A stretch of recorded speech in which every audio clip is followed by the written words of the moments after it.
Hello students, in the last video we covered the chapter of 3a, that is demand analysis, and the chapter of 3b, that is elasticity of demand, will be covered when we will actually meet in the classroom, real classroom, and not in this virtual classroom. So today we are about to start with a new chapter, that is chapter number 4, supply analysis.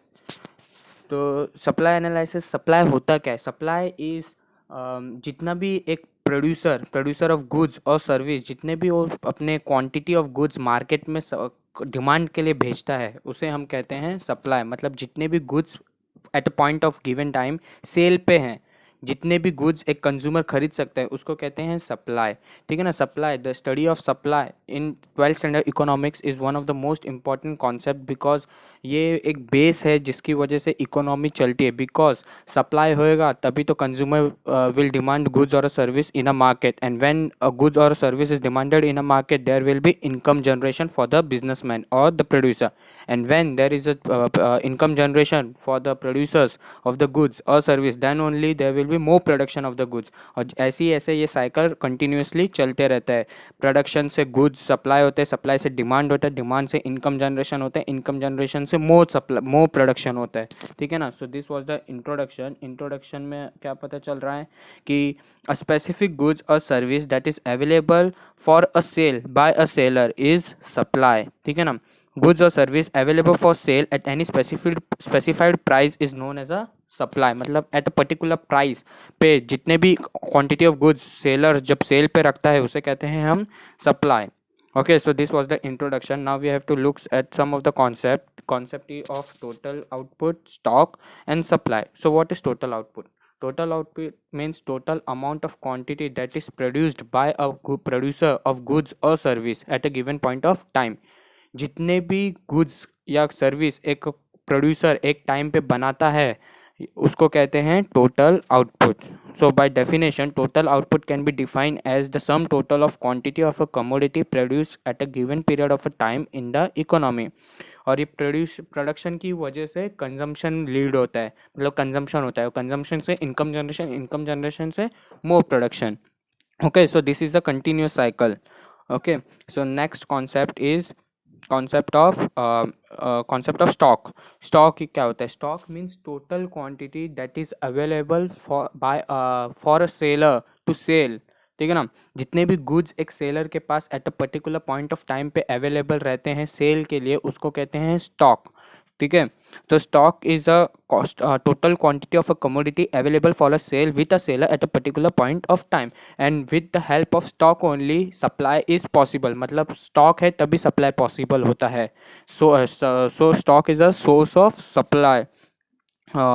अगर हम लोग को supply बढ़ाने का है, if we want to increase the supply, we have to increase the given stock। Okay, so normally क्या होता है, स्टॉक है ना सप्लाई से ज़्यादा ही हमेशा होता है, क्योंकि जितने भी हम समझो मेरे पास 100 गुड्स है स्टॉक में, तो मैं 100 ही गुड्स बेच सकता हूँ, या तो उससे कम मतलब 90 गुड्स बेचूंगा, या तो 100 तक मतलब इक्वल टू। तो in normal case stock is always maximum, always exceed supply, या तो stock is equal to supply. ठीक है ना?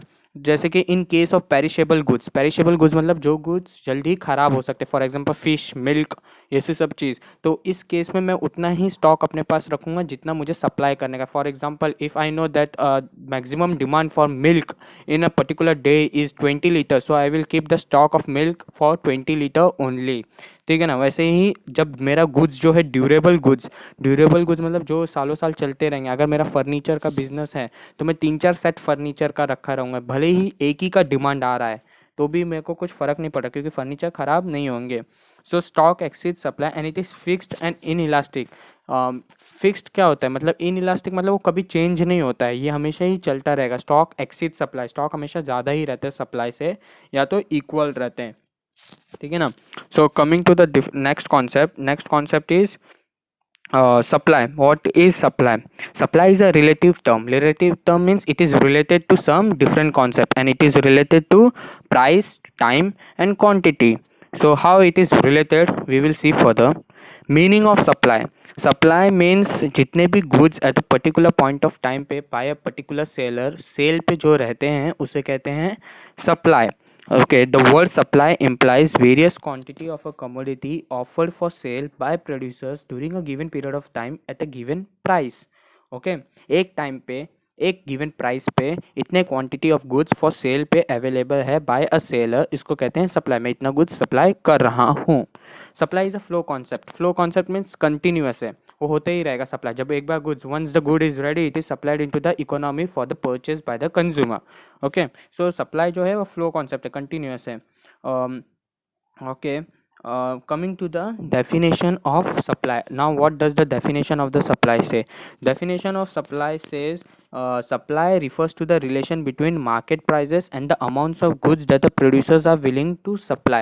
Okay, we have understood in demand chapter that demand means हम लोग consumers के point of view से देख रहे हैं। तो जब consumer कब ज़्यादा demand करेगा, जब price कम रहता है। जब price कम रहेगा तब consumer का demand बढ़ जाता है। So in this chapter suppliers analysis, we are studying this chapter from the point of view of a supplier or a producer, businessman की तरफ से। तो बिजनेसमैन कब ज़्यादा सप्लाई करेगा या बेचने की कोशिश करेगा, when the price is higher. Okay, so supply refers to the relationship, it is related to the market prices. जब मार्केट प्राइसेस पे वो देखेगा, अगर मार्केट प्राइस इस वक्त मेरे गुड्स का कम है तो मैं सप्लाई कम करूंगा, और जैसे ही प्राइस बढ़ जाएगा मैं डिमांड उसका सप्लाई बढ़ा दूंगा। So okay, and the amount of goods that the producer offer in a supply, ठीक है ना। तो जब प्राइस के, मार्केट प्राइस के हिसाब से ही मैं अपना सप्लाई, क्वांटिटी ऑफ सप्लाई ऊपर नीचे करता रहूँगा। जब प्राइस ज़्यादा रहेगा तभी मैं सप्लाई ज़्यादा करूँगा, प्राइस कम रहेगा तो मैं सप्लाई भी कम करूँगा। नीचे पैराग्राफ में एग्जाम्पल के साथ दिया गया है, if you can read it, it will be easy to understand for you. Okay, now what is supply schedule? Schedule means tabular representation of a numerical data. Now supply schedule, we have also understood the concept of individual demand curve, demand schedule and market demand schedule. Now individual supply curve and market supply curve. Okay, market schedule भी। So individual schedule क्या बोलते हैं? If you look at the table 4.1, so on the left side of the table it is given of a price of a commodity. Price, एक particular type का price you can imagine, and the price of that commodity is given, which is increasing down the order. And on the right hand side of the table it is given the supply of a commodity, means अगर price बढ़ते जा रहा है तो supply कैसे react करेगा वो हमें दिया गया है। So if you look at the table, the price is going on increasing from down the table and the supply is also going increasing down the table. मतलब जैसे जैसे नीचे जाते जा रहे, प्राइस बढ़ते जा रहे, तो सप्लाई भी बढ़ते जा रहा है, because it is related to the market price. हमने डेफिनेशन में भी देखा, and producers are willing to sell more when the price of a goods are higher in the market. Okay, so at the price of rupees 10, supply will be of 100 kg, and as the price is going on, when the price is 20, supply is 200 kg, when the price is 30, supply is 300 kgs, and so on, it is going on increasing. And if you look at the individual supply curve, if you can remember, if you can memorize, if you can remember, when we studied the concept of individual demand curve, the demand curve is sloping downwards from left to right, क्योंकि जैसे जैसे price बढ़ते जाते हैं demand कम होती जाती है। But if you look at the table, ये तो डायरेक्टली प्रोपोर्शनल है। डायरेक्टली प्रोपोर्शनल मतलब एक ज़्यादा हो रहा है तो दूसरा भी ज़्यादा हो रहा है। ये क्या ज़्यादा हो रहा है, मतलब प्राइस बढ़ रहा है तो सप्लाई भी बढ़ रहा है। So therefore the demand curve, supply curve, therefore the supply curve is upward sloping from left to right. If you look at the graph, x axis पे दिया है quantity supply and on y axis the information of the price is given. Okay, and the supply curve is sloping upward from left to right. 100 रुपये पे 10 की quantity supply, 20 रुपये पे 200 की quantity supply, and so on, it is going on increasing. Okay, now if we look at the market supply curve, market supply curve means there are more than one seller. There is the table gives the information about three seller in a market. Okay, seller A, seller B, seller C. The total of three seller is given as 600, 900, 1200, 1500 and 1800। मतलब जब price he same, that is 10, 20, 30, 40, 50, जब price बढ़ते जा रहा है तो तीनों seller की सप्लाई भी बढ़ रहे हैं। तो it is the concept is related to the definition of the supply, and along with that the graph is also given. X axis पे क्वांटिटी सप्लाई, वाई एक्सिस पे price, and the supply curve is sloping upward from left to right, क्योंकि price बढ़ रहा है तो supply भी बढ़ते जा रहा है, ठीक है ना। Now we have to look at the determinants of supply. If you look, if you can remember, we also studied the concept of determinants of demand. तो डिटर्मिनेंट्स क्या होते हैं, किसकी वजह से सप्लाई डिटरमाइन होता है, मतलब कितना क्वांटिटी हम लोग सप्लाई करेंगे, क्या क्या फैक्टर्स है जो चेंज कर सकते हैं सप्लाई को, means if this factor changes in the environment supply will also change. ठीक है ना, तो कौन कौन से डिटर्मिनेंट हैं अभी। So first determinant is price of a commodity. Price जो भी क्वांटिटी एक प्रोड्यूसर सप्लाई कर रहा है इन एन इकोनॉमी, उसका प्राइस बहुत इंपॉर्टेंट फैक्टर होता है। If the price of a commodity that supplier is supplying fall suddenly, तो उसका सप्लाई भी कम हो जाता है। And if price rises supply भी बढ़ जाता है, मतलब प्राइस ज़्यादा रहेगा तो सप्लाई ज़्यादा रहेगा, प्राइस कम रहेगा तो सप्लाई भी कम रहेगा। ओके, तो ये था price of a commodity. Next point is state of technology.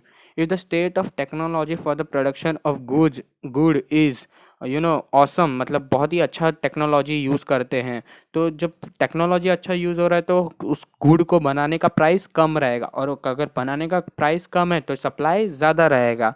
Okay, और वाइस वर्सा, अगर टेक्नोलॉजी ख़राब है तो बनाने का कॉस्ट बढ़ जाता है, और जब कॉस्ट बढ़ जाएगा तो सप्लाई कम हो जाता है। Next point is cost of production. So cost of production means the price incurred to produce one good or one commodity, one quantity. Okay, so when the cost of production for producing the good is low, supply will be higher and vice versa. अगर cost of production ज़्यादा है तो supply कम रहेगा। Next is infrastructure facility. When the infrastructure facility which is provided to the worker is nice and capable for the workers to work in that environment, मतलब worker भी खुश है जो भी उनको इंफ्रास्ट्रक्चर फैसिलिटी दे रहे। फॉर एग्जांपल अगर उनको ट्रांसपोर्ट फैसिलिटी हम लोग दे रहे हैं, if we are paying them good wages, अगर उन लोग के पास हम लोग पावर मशीनरी अच्छा यूज़ कर रहे हैं हम लोग प्रोडक्शन के लिए, तो गुड्स भी ज़्यादा फटाफट प्रोड्यूस होंगे और सप्लाई भी ज़्यादा रहेगा। And at the same time if the infrastructure facility which is provided by the company is of low quality, तो गुड्स के सप्लाई भी मार्केट में कम ही होंगे। Government policy plays an quite important role for the supply. अगर government चाहती है कि इस गुड का सप्लाई बढ़ाने का, they can decrease the tax rates. Okay, उन लोग सब्सिडी प्रोवाइड कर सकते हैं कंपनी को, उन लोग टैक्स रेट्स कम कर सकते हैं। उन लोग if they want to decrease the supply of particular goods, तो उन लोग टैक्स रेट्स बढ़ा देंगे, सब्सिडीज़ नहीं देंगे, कंसेशंस नहीं देंगे। सो गवर्नमेंट डिसाइड करती है कि अगर ये गुड का, फॉर एग्जांपल अगर मैं टोबैको की बात करें, टोबैको प्रोडक्ट्स का, तो उस पर टैक्सेस बहुत ज़्यादा लगते हैं। ठीक है ना, तो गवर्नमेंट कैन डिसाइड कि उनको किस पे क्या करने का है। अगर वो गुड्स का प्रोड्यूस करना चाहते हैं, फॉर एग्जांपल अगर कोई चीज़ है जिस पे वो टैक्स फ्री रहते हैं। Okay, next point is natural condition. Natural conditions means the environment also plays an important role in the which determines the supply.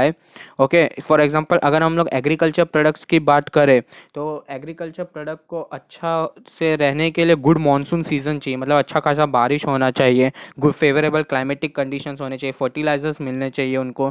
सो जब ये सब होगा, जब क्लाइमेटिक कंडीशन भी फार्मर्स को हेल्प करेंगे, देन ओनली एक अच्छा हार्वेस्ट होगा और मार्केट में वीट्स या अच्छा हार्वेस्ट का सप्लाई होगा।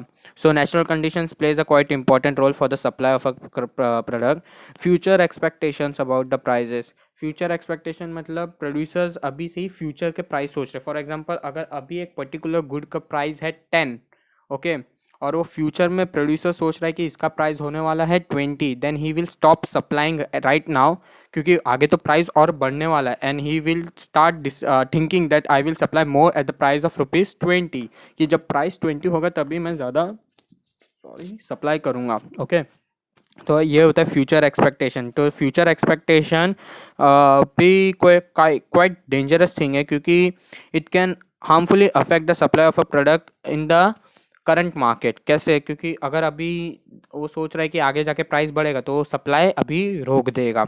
And there are other factors also. Other factors में क्या क्या आते हैं? अदर फैक्टर्स में आते हैं nature of the market, relative prices of the other goods. Nature of the market मतलब कौन से मार्केट में हम लोग सप्लाई कर रहे हैं, वो भी इंपॉर्टेंट फैक्टर रोल करता है, क्योंकि there are different types of market जो भी हम लोग आगे के इकोनॉमिक्स चैप्टर्स में पढ़ने वाले हैं। ठीक है ना। Relative prices of other goods, substitute products and complementary products हम लोग ने करके कुछ पढ़ा है। तो सब्सटीट्यूट प्रोडक्ट्स के प्राइसेस भी इफेक्ट करते हैं सप्लाई। ठीक है। एक्सपोर्ट एंड इम्पोर्ट्स, इफ अगर एक्सपोर्ट और इम्पोर्ट ज़्यादा हो रहा है तो फिर वो भी प्रॉब्लम देते हैं सप्लाई के लिए डोमेस्टिक प्रोडक्ट गुड्स को। Industrial relation, and available of factors of production. Factors of production means कौन जो प्रोड्यूस करता है गुड्स, मतलब वर्कर्स, लेबर्स, ठीक है ना. लैंड कहाँ पे गुड्स प्रोड्यूस होते हैं उसको कहते हैं factors of production. Factors of production land, labour, capital and entrepreneur, ठीक है ना. तो जहाँ पे गुड्स प्रोडक्शन होता है उसको भी बहुत इंपॉर्टेंट फैक्टर रहता है प्रोड्यूस करने में गुड्स और सर्विस को. So now we have to look at the law of supply. We have already understood the concept of law of demand. Now what is law of supply? Law of supply is the fundamental and the economic theory and important economic theory in the economics. It was introduced by Professor Alfred Marshall in his book Principle of Economics, which was published in the year 1890. Okay. So what does the statement of law says?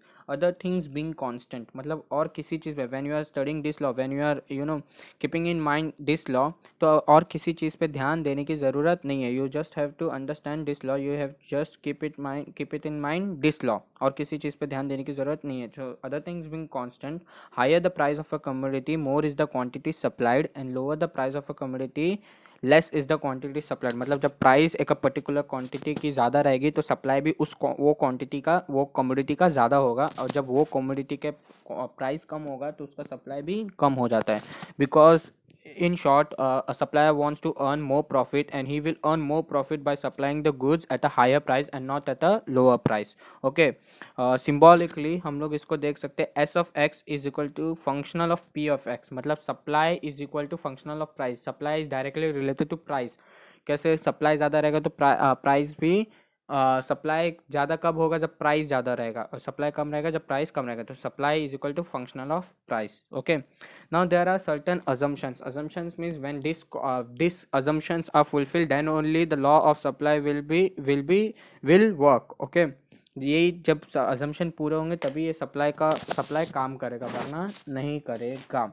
Okay, so what is this assumptions? First assumption is constant cost of production. So जो cost of production है, the cost of production, cost which is required to produce one quantity of a commodity is always same, और वो change नहीं हो रहा है. Because if a cost of production is changed for producing a single good, तो उस supply में effect करता है. तो या तो सप्लाई बढ़ सकता है या तो सप्लाई कम हो सकता है. Now the second point speaks about constant technique of production. It is assumed that the technique which is adopted by a producer to produce a good or a service remains constant throughout the process of production. It is not changed constantly and variably.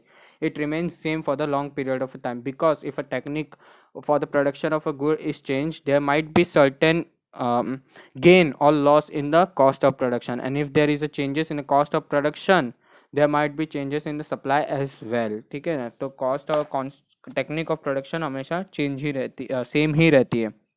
No change in the weather condition. It is also assumed that the natural conditions or the weather condition is not change, because if there is a change in the weather condition, if there is some differences in natural condition, if the monsoon that this year is different from the monsoon that occur in the previous year, then there is a problem. Then there can be differences in the supply of the goods or the services. Okay. So there is a, and this may be possible due to the natural calamities. हो सकता है पिछले साल अच्छा बारिश हुआ है, बस पर इस साल अर्थक्वेक आ गया, फेमाइन आ गया, बारिश ही नहीं हुई तो फेमाइन आ गया, सूखा पड़ गया. ठीक है ना. सो ऐसा अजम्पशन रहता है कि वेदर कंडीशन में कुछ भी चेंजेस नहीं है. No change in the government policy also. When you are studying about the law of demand, you have to assume that the government policy is same. It is not changes, it is not changed frequently and again. ठीक है ना. Same ही रहता है goods के लिए.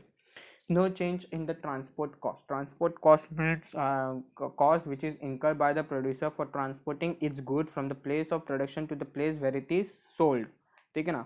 और ये transportation cost भी बहुत इंपॉर्टेंट फैक्टर प्ले करता है सप्लाई में. So it is assumed that the cost of transportation of goods remains constant throughout the process of supply, and it is not changed, because a change in the transportation cost can change the supply of a quantity. Okay. So the next point of assumption is prices of other goods. Prices of other goods, that is prices of substitute goods. It is assumed that during the study of the law of demand, the prices of substitute remains constant. It is not change, means it is equal to the supply of the goods which we are studying now. मतलब जो goods हम लोग supply कर रहे हैं और substitute goods का prices same ही रहेगा, कुछ चेंजेस नहीं है. तो okay. Okay, so no future expectation. Next point speaks about no future expectation. It is also assumed that the producer of a goods does not expect any future changes in the price of a commodity, because if he expects any changes in the price of a commodity, he will change its supply in the right moment at the right time. Okay, तो अगर वो future expect कर लेगा तो अभी supply वो goods का रोक देगा. ओके, तो सप्लाई शेड्यूल कैसा होता है ये हमने देखा है. सप्लाई कर्व कैसे होता है. Supply curve is upward sloping from left to right. Supply schedule जैसे जैसे प्राइस बढ़ते जाएगा, डिमांड जैसे जैसे प्राइस बढ़ जाएगा, सप्लाई बढ़ते जाएगा. And supply curve is upward sloping from left to right. On the x-axis it is quantity supplied, on the y-axis the information of the price is given. So we will continue the remaining part in the next video. Thank you.